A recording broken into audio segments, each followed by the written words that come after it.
Caro tifoso dell'Azzurra, siamo tornati per portarti le ultime novità sul mercato del Napoli. La situazione è impegnativa, ma il club è determinato a rinforzare la squadra per la scalata in Serie A italiana.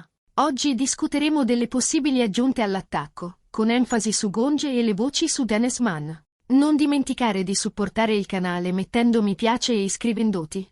Il Napoli è in corsa contro il tempo per potenziare la sua rosa e uno dei nomi che ha suscitato grande interesse è Gonge, talentuoso attaccante del Verona.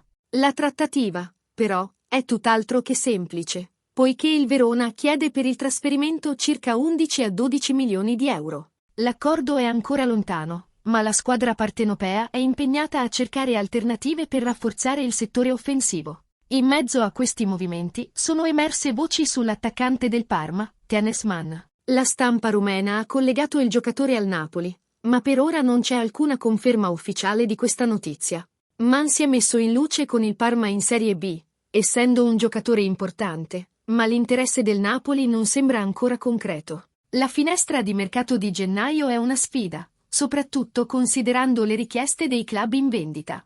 Il Napoli sta esplorando le opzioni per rafforzare il proprio attacco e le trattative sono in corso. Gonge è la prima opzione, ma il club è attento ad altre possibilità. Nell'incertezza del mercato, il Napoli persiste nella ricerca di rinforzi. Gonge è un obiettivo desiderato, ma il percorso per raggiungere un accordo è impegnativo. Per quanto riguarda Dennis Mann, le voci necessitano ancora di conferma. Passiamo alle prossime notizie dal Napoli.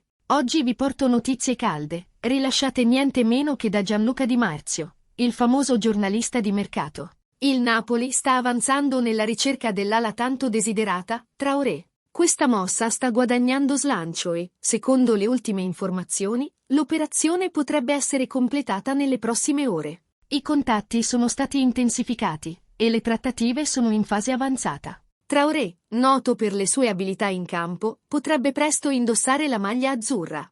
La squadra partenopea è attenta alle opportunità per rinforzare la rosa, e il possibile arrivo di Traoré è una notizia entusiasmante per i tifosi. Concludendo questa emozionante notizia, vorrei sentire la vostra opinione da tifosi appassionati. Cosa ne pensate di questa potenziale aggiunta al nostro team? Lasciate i vostri commenti qui sotto. Condividete le vostre aspettative e speculazioni su come Ahmed Traoré potrebbe contribuire al Napoli. E, ovviamente, non dimenticate di lasciare un like per mostrare il nostro supporto e iscrivervi al canale per rimanere aggiornati su tutte le novità. Forza Napoli sempre!